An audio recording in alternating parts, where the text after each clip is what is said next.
Boa noite. O Tribunal de Justiça do Amazonas iniciou hoje o julgamento do narcotraficante João Pinto Carioca, o João Branco, e mais 3 réus acusados de participarem da morte do delegado de Polícia Civil, Oscar Cardoso, crime ocorrido em março de 2014. O julgamento, marcado para as 8h30 da manhã, começou com 2 horas de atraso. Por determinação judicial, a imprensa foi impedida de fazer imagens. Até celulares foram proibidos. Apenas os repórteres tiveram acesso ao plenário. Após a escolha dos 7 jurados, todos foram convocados a saírem e só 2 testemunhas confidenciais foram ouvidas durante 40 minutos. João Pinto Carioca, conhecido como João Branco, é apontado como um dos líderes da facção criminosa Família do Norte, responsável pelo massacre de 56 presos no complexo penitenciário Anísio Jobim, em Manaus, em janeiro do ano passado. Neste processo, ele e mais 3 réus, Marcos Roberto Miranda da Silva, o Marcos Pará, Diego Bruno de Souza Moldes e Messias Maia Sodré, são acusados de envolvimento da morte do delegado de Polícia Civil Oscar Cardoso Filho, morto com 18 tiros em março de 2014, no bairro São Francisco, Zona Sul. O caso Oscar Cardoso estava previsto para ser julgado há mais de 1 ano. A primeira vez que o julgamento desses réus foi marcado aconteceu no final de 2016. No ano passado, a Justiça fez outras 4 tentativas para realizar o júri, mas não conseguiu. Na última, em agosto, um advogado e um defensor se recusaram a fazer a defesa de 2 acusados e o juiz considerou abandono de plenário. Outros 2 advogados foram destituídos na hora pelos réus, o que prejudicou a continuidade do júri. Essa é a 6ª tentativa. João Branco não está presente no fórum e participa do julgamento por videoconferência do Presídio Federal de Catanduva, no Paraná, onde está preso. 4 promotores de acusação estão no júri. O processo, que tem mais de 2.000 páginas, foi estudado pela atual titular da promotoria do Ministério Público, Laís Freitas, que entrou no caso há um mês. Hoje nós não estamos buscando a condenação da organização criminosa, e sim das pessoas que praticaram o homicídio do delegado Oscar. Este promotor diz que as provas são suficientes para concluir o julgamento, que deve durar 2 dias. Temos provas técnicas das antenas, das herbes, das antenas de celulares lá. A gente demonstra o caminho do crime que eles percorreram no momento. Então, assim, todos tiveram aquela sua participação na empreitada criminosa. A gente consegue demonstrar que todos estão no dia do evento, no local do crime, próximos e se comunicando. Até o início da tarde desta sexta-feira, 4 testemunhas do caso foram ouvidas. Olha, e das 15 testemunhas convocadas, apenas 12 compareceram ao julgamento, que continuou na tarde de hoje. Nós vamos atualizar agora essas informações com o repórter Orestes de Taif, que está nesse momento lá no tribunal. Vamos chamar o Orestes. Boa noite, Orestes. Como é que está o julgamento por aí? Já terminou por hoje ou não?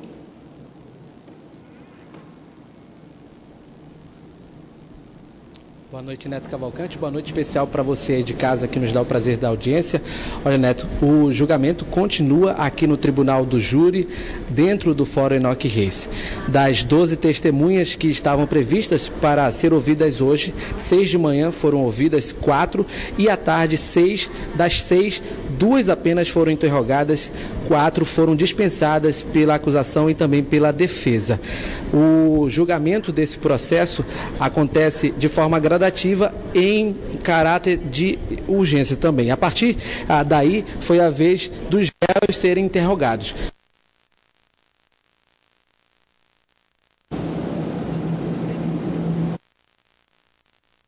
Branco, eles permaneceram calados.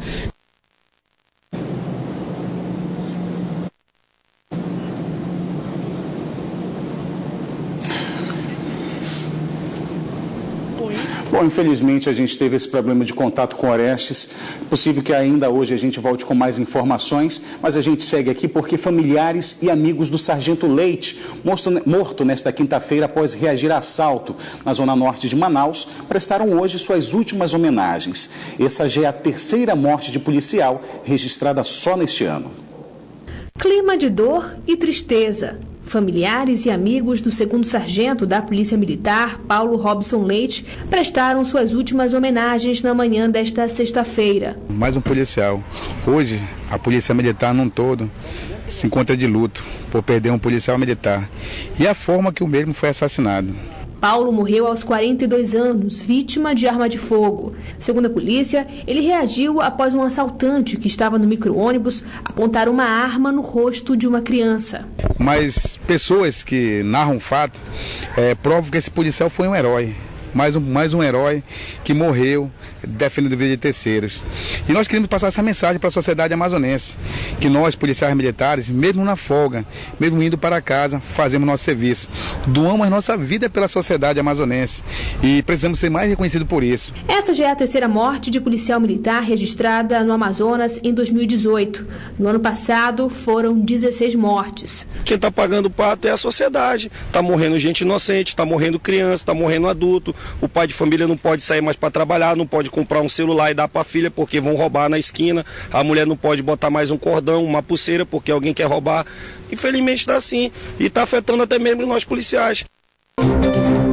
Centro de Educação Tecnológica do Amazonas abre 10 mil vagas para cursos à distância. As inscrições iniciam no dia 20 de abril. Mais de 2 mil pessoas já foram beneficiadas desde janeiro deste ano com cursos de educação profissional oferecidos pelo Centro Tecnológico do Amazonas. Dona Ruth diz que nunca imaginaria que pudesse tirar sustento do trabalho manual. Já no terceiro curso, no CETAM, ela diz que colhe bons frutos com a venda das bolsas produzidas no próprio ateliê. Eu consegui uma profissão, que para mim eu vejo isso como uma profissão. O artesão, ele é um profissional. Até o mês de julho, outras 12 mil vagas serão oferecidas. E até o fim do ano, 130 mil vagas serão ofertadas, um aumento de 40% em relação à oferta de 2017. É justamente dar acesso a maiores oportunidades da renda, a emprego, e o CETAM vem cumprindo essa meta através dos projetos do governo do estado de qualificação profissional. Dessa forma, as pessoas conseguem buscar recolocação no mercado. Dia 20 de abril, 10 mil vagas serão abertas para cursos de qualificação profissional na modalidade educação à distância. E em maio, 5 mil vagas na nova etapa do projeto no interior. Todas as informações sobre cursos e vagas estão disponíveis no site do CETAM, cetam.am.gov.br. O Amazonas já tem quase 200 casos notificados de sarampo e, de acordo com a Fundação de Vigilância em Saúde, 6 casos já foram confirmados, 2 descartados e neste sábado é dia D para a imunização de crianças de 6 meses a 5 anos de idade. O número de casos notificados de sarampo agora já chega a 192 no Amazonas. Desses, 184 estão em investigação.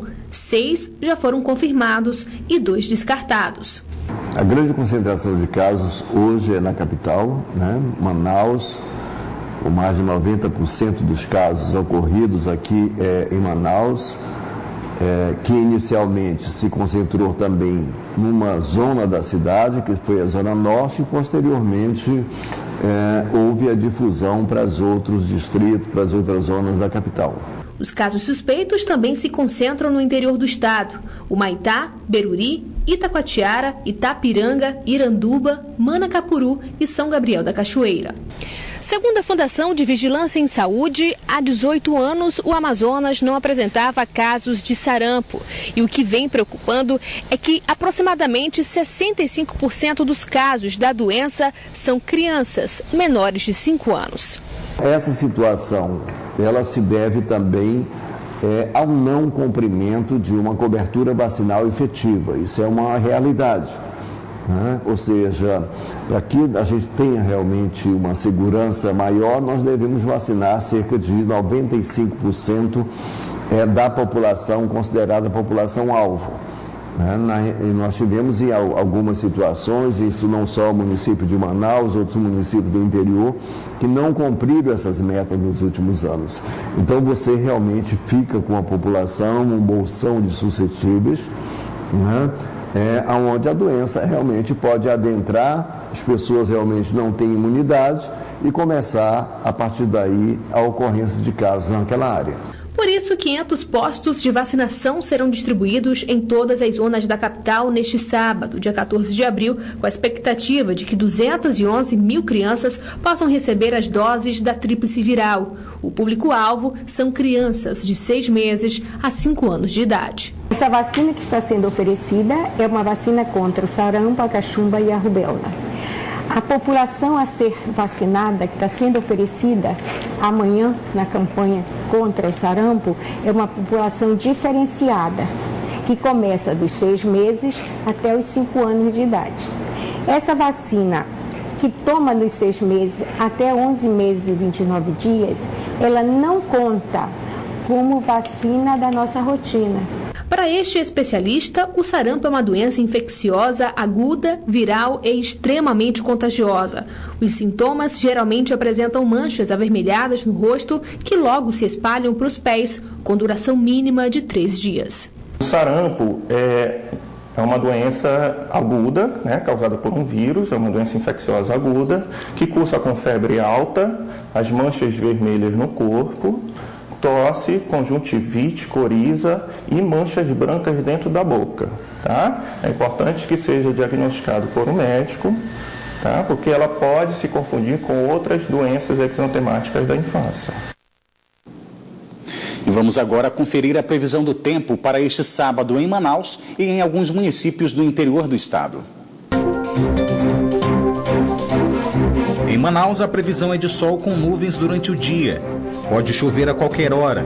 As temperaturas variam entre 23 e 31 graus. Em Parintins, a previsão é de tempo chuvoso durante o dia e a noite. Mínima de 23 e a máxima não passa dos 29 graus. Em Quari, o tempo fica ensolarado durante o dia com possibilidades de chuva à noite. As temperaturas variam entre 25 e 33 graus. E no município de Itacoatiara, a previsão é de tempo nublado pela manhã e pancadas de chuva à tarde e à noite. Temperatura mínima de 23 e a máxima de 30 graus. A produção de motos teve um crescimento de 12% no primeiro trimestre do ano. As vendas também avançaram e os bons resultados são impulsionados tanto pelas exportações como pelo consumo interno. Desta fábrica, na Zona Franca de Manaus, saem 550 motos todos os dias. Produção que acelerou em 2018. A gente espera vender 10% a mais do que o ano passado, considerando o mercado interno e exportação. Nos 3 primeiros meses do ano, foram fabricadas no país 259 mil unidades de motocicletas, número maior que o registrado no mesmo período do ano passado. As exportações cresceram, mas como a participação do mercado nacional é bem maior, o consumo interno puxou as vendas. No primeiro trimestre foram emplacadas 219 mil unidades, 4% mais que no ano passado. 80% das vendas de motos no Brasil se concentram nos modelos de baixas cilindradas, para um público que é muito sensível ao preço destes produtos e também ao valor das parcelas. Com crédito mais escasso nos últimos anos, muita gente migrou para o consórcio, o que ajudou a alavancar as vendas. É o caso do João.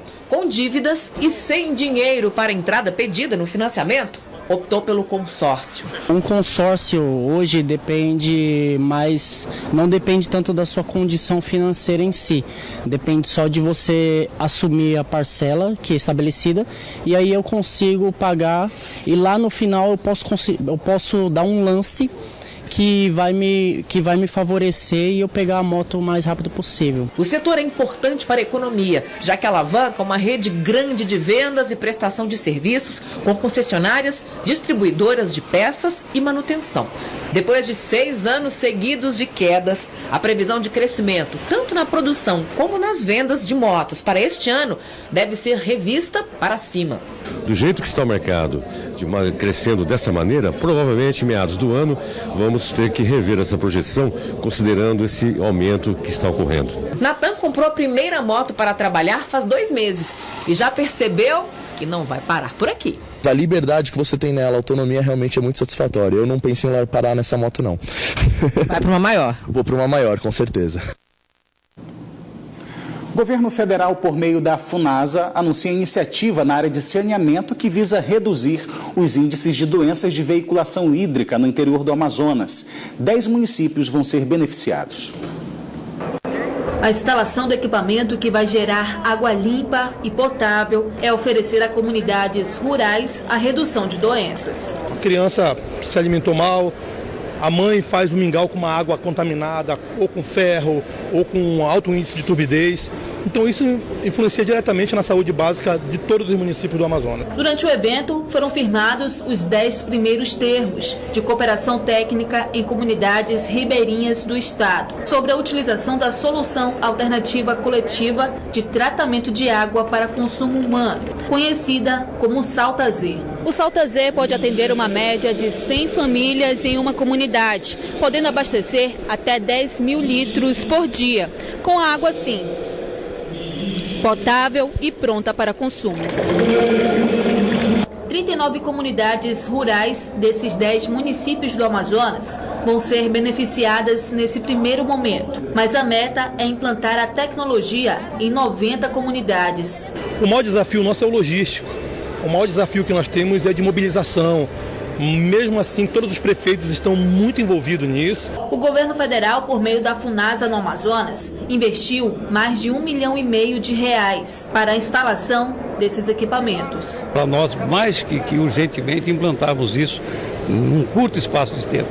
Nós queremos que até o final do ano nós tenhamos pelo menos 30%, 40% dos municípios e suas comunidades atendidas por esse tratamento. O equipamento Salta-Z já passou por período de testes, com instalação em 2 municípios no ano passado, um em Tefé e outro no Careiro Castanho. Foi instalado há um ano atrás e hoje funciona de forma plena, atingindo o objetivo final, que é uma água potável, uma água com nível de potabilidade que é aceita pelo Ministério da Saúde. Tem um projeto piloto na comunidade do Arara, que foi instalado pela FUNASA, entendeu? E hoje assim tive um resultado muito positivo, entendeu? Ela limpou a água, melhorou a água, então a água ficou apta para tomar. Olha, agora a gente volta a falar com o repórter Orestes de Litaif para atualizar a gente sobre as informações do julgamento, o júri popular do narcotraficante João Pinto Carioca, o João Branco, e mais 3 réus acusados da morte do delegado Oscar Cardoso, ocorrida em 2014. Já tem o Orestes aqui com mais informações. Orestes, você me explicava que reduziu o número de testemunhas agora à tarde, e com isso deve reduzir também a previsão para o término desse julgamento, não é isso? Boa noite novamente. Pois é, Neto, boa noite. É exatamente isso. Com a diminuição do número de testemunhas, os réus também, o interrogatório dos réus, que não durou quase nada porque eles não falaram, ficaram em silêncio, isso o julgamento ganhou um tempo e deve ser concluído antes do prazo. Nesse momento, acontece o debate entre acusação e defesa, o debate que é a sustentação oral dos promotores, que é a acusação, e dos advogados, que é a defesa dos réus. Com isso, o julgamento, que deveria só terminar domingo, deve se encerrar ainda hoje, porque essa parte do debate deve durar em torno de 6 a 7 horas e a partir daí o juiz já deve proferir a sentença. Ou seja, até amanhã de manhã já deve ter uma sentença concluída e o julgamento terminado. Lembrando que o João Branco é acusado com mais 3 pessoas da participação no homicídio do delegado de Polícia Civil Oscar Cardoso, a morte que ocorreu em março de 2014. Eles, nesse julgamento, são acusados pelos crimes de homicídio doloso, por motivo torpe e também sem chances de defesa à vítima. Neto. Muito obrigado, Orestes, pelas informações. Bom trabalho para você. E a Associação Brasileira de Odontopediatria realiza um circuito com grandes professores pelo Brasil. Os profissionais estão em Manaus para 2 dias de evento.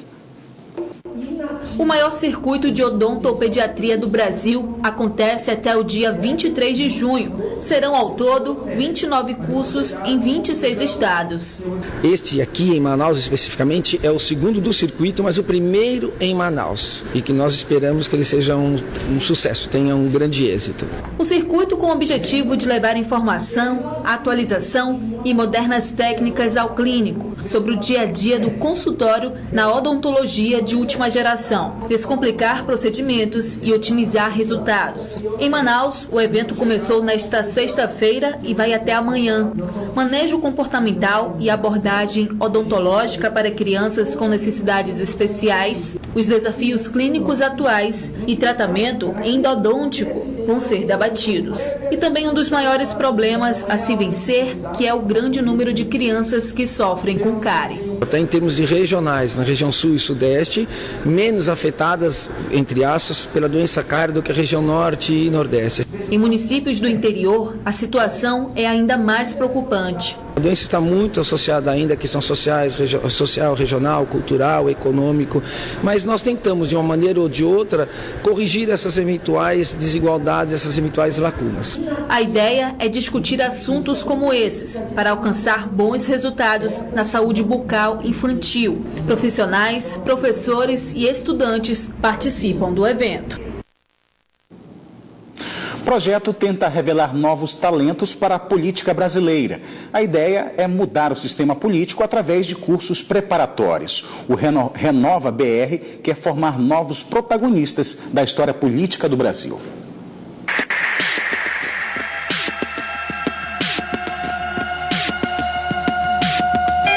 A maneira de se fazer política no Brasil volta a ficar em posição duvidosa. Compra de votos, troca de favores, corrupção. Campanhas eleitorais milionárias sempre usam a classe baixa como massa de manobra. No final, políticos sem ética ocupam cargos públicos e abandonam a população. Mas até quando vamos presenciar tudo isso? Mas isso só muda com igualdade social e educação. É a única forma de reverter isso. Chega disso, chega de corrupção. Os jovens são o futuro do Brasil. A mudança começa com pequenas atitudes, votar consciente e o melhor, escolher um candidato que esteja preparado e que represente o interesse da maioria da população. E que tal a gente escolher novos líderes que estejam estudando para exercer cargos públicos? É essa ideia que tem sido colocada em prática pelo projeto Renova BR, que é um fundo cívico para a renovação da política brasileira.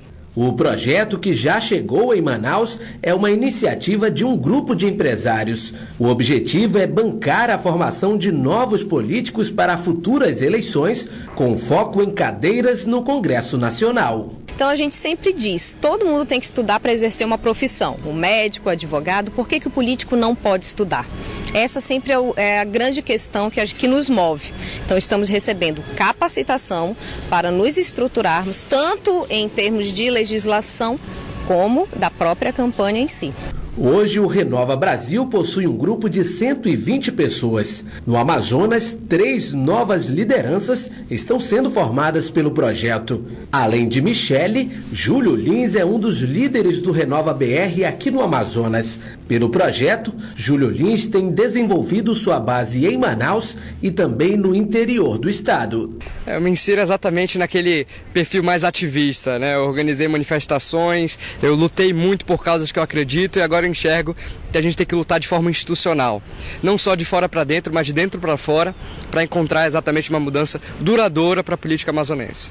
Engajado com causas envolvendo a infraestrutura hidroviária, Dodó Carvalho é outro líder do Renova BR aqui no Amazonas. Com o propósito de ser um instrumento de renovação da política brasileira, ele diz que pretende concorrer a cargos públicos pela primeira vez. A gente pode até nem se candidatar, mas a gente está preparado, sabendo como atuar na política, não só com o mandato, mas também fora do mandato, de que forma a gente vai se inserir nesse processo político. Eu acho que todos nós precisamos acreditar na política como um instrumento de transformação da sociedade, mas que precisamos da nossa renovação. O projeto Renova BR sobrevive de doações que fomentam a formação de novas lideranças políticas do país. E se você quer doar ou acredita que pode ser protagonista da renovação política, acesse renovabr.org.br e faça parte dessa mudança.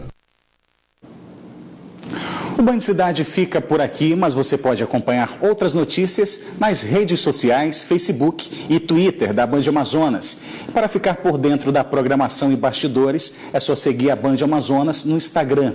Para rever nossas reportagens, acesse o canal da Band Amazonas no site youtube.com. Se você quiser enviar sugestão de matérias, vídeos, fotos e a sua opinião, mande para o nosso WhatsApp. O número é o 99205-1478. Fique agora com as principais notícias do dia no Brasil e no mundo com o Jornal da Band. Uma boa noite para você, um bom fim de semana e até segunda-feira.